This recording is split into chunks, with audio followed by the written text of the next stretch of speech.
commencer rapidement donc par Le Dernier Viking de Anders Thomas Jensen, un film avec Mads Mikkelsen, résumé Allociné. Après 15 ans derrière les barreaux, un braqueur de banque sort de prison et veut récupérer le butin qu'il avait confié à son frère avant son arrestation. Mais ce dernier, convaincu d'être la réincarnation de John Lennon, l'entraîne dans un voyage aussi inattendu qu'improbable. Bande-annonce. Ja, John. John Lennon. Du ligner ham jo ikke engang. Og Anker, du skal til at acceptere det her, ellers så... Du har ikke engang de rette briller på. Au fait, c'est François Cluzet dans Janice et John, le gars. Oui, ouais, bah j'y ai pensé, ouais. It's me, John Lennon.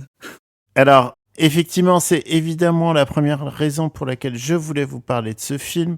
C'est pour, évidemment, la coïncidence très étonnante du pitch avec donc Janice et John de Samuel Benchetrit.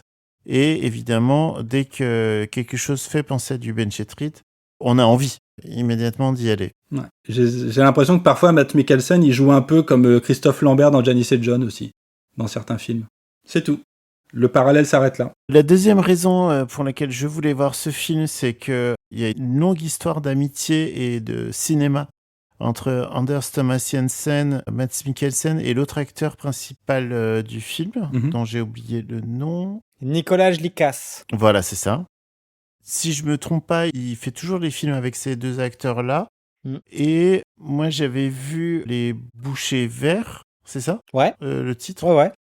Ouais, j'avais vu Les Bouchers Verts, qui était trop bien. C'est un réalisateur qui a la particularité de filmer Mads Mikkelsen d'une manière pas du tout glamour. Oui, bah Les Bouchers Verts, oui. À chaque fois, Mikkelsen, il a des tronches de cake pas possibles dans ses films et il joue très différemment du Mikkelsen très minéral, très classe qu'on a l'habitude de voir. On sent que c'est vraiment un réalisateur chez lequel il s'amuse en fait et qui fait des séries B un peu bizarres, un peu perchées. Ouais. Et la troisième raison pour laquelle j'avais envie de voir ce film, c'est que j'ai entendu le retour de Lucie au moment du pif, qui a enregistré un super épisode que je vous invite à écouter, et qui disait tout le bien qu'elle pensait du film. Et c'est pour ça que je disais que par la magie du montage, Lucie est avec nous, puisque je vais vous passer un petit extrait de ce qu'elle racontait sur le film. En tout cas, le film est très cohérent, il est très ficelé. L'intrigue est complexe, mais on retombe toujours sur nos pattes, quoi. Et c'est très drôle, très absurde et en même temps très poignant. Vraiment, j'ai été bluffée par The Last Viking, quoi. Donc voilà, merci beaucoup Lucie. C'était vraiment super que tu puisses nous parler de ce film. Oui. Martin, Paul, est-ce que vous aviez soit envie de voir ce film, soit est-ce que vous l'auriez déjà vu ? Alors, moi je peux juste dire vite fait que j'aurais dû le voir et que je ne l'ai pas vu parce que j'ai une carte de cinéma illimitée et que la carte de cinéma illimitée, tu ne peux pas aller à 2 séances qui sont espacées de moins d'1h20, 25, 30. Ok. Donc j'avais été voir un des derniers films d'Alexandre Rockwell qui s'appelle Little Feat, qui dure 1h05 je crois. Après, j'ai marché vite jusqu'à un autre cinéma pour arriver à l'avant-première de The Last Viking, et là, on a passé ma carte et elle ne passait pas. Et j'ai dit au monsieur, très bien, maintenant je vais aller me jeter dans la Seine. J'espère qu'il ne m'a pas cru, parce que c'était une blague de mauvais goût.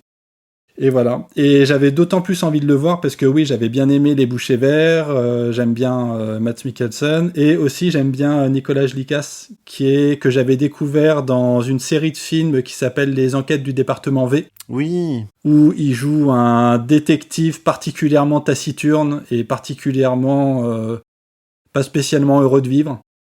Et voilà. Et donc j'aime toujours le voir dans des rôles un peu différents de ça, même si il a toujours une tête incroyable, quoi. C'est un acteur que j'aime bien.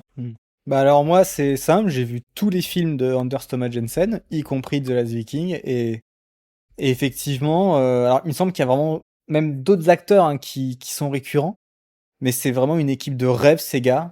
C'est assez dingue. Ils ont pas fait que des films super, mais à chaque fois c'est hyper original et ça part toujours Enfin, ça part d'un postulat de départ qui est très surprenant, enfin qui ne laisse rien sous-entendre, on va dire, de comment ça va tourner. Je veux dire, moi, mes deux chouchous, ça reste Adam's Apple et Riders of Justice. Et Riders of Justice, c'est vraiment, enfin voilà, le pitch, c'est Mads Mikkelsen qui est un militaire soldat, il faut pas trop faire chier parce qu'il peut se vénérer très vite, qui traque une bande de néo-nazis pour venger la mort de sa femme. Pitch hyper connu, hyper classique. Mhm. Le résultat, c'est un très gros feel-good movie sur des gens un peu seuls et cabossés par la vie qui forment une famille ensemble, quoi, et qui sont heureux. C'est vraiment ça, hein. Je exagère rien du tout. Ok. Et comment ça passe de l'un à l'autre, on va dire, je vais rien dire, parce que c'est un gros plaisir de voir des films de lui, c'est un mélange des tons, beaucoup de surprises, et c'est quand même hyper drôle aussi. Enfin, il y a vraiment beaucoup d'humour qui fonctionne tout le temps. Et The Last Viking, bon voilà, ça déroge pas à la règle, hein, c'est vraiment hyper bien. Cool. Et pareil, hein, voilà, faut aller chercher le butin d'un braquage et le petit frère, il se prend pour John Lennon. Bon, je vais pas dire ce que ça raconte vraiment, mais c'est autre chose, quoi. Un film qui prend des chemins de traverse. Mm. J'essaye de trouver des phrases pour qu'on puisse mettre sur l'affiche. Ouais. C'est bien de s'y prendre maintenant, comme ça ils ont le temps de virer la citation de Mark Toulek ou de Christophe Gans. Et puis, un mec sur Internet a dit... Un petit gag, c'était le premier film de Todd Phillips, le documentaire sur Gigi Allen qui commence par une citation, où tu vois la citation, ça fait genre hyper intelligent, tu lis le truc, ah ouais, c'est bien, et après apparaît le nom de la personne qui l'a dit, et alors je sais plus c'est lequel, mais c'est un tueur en série, quoi.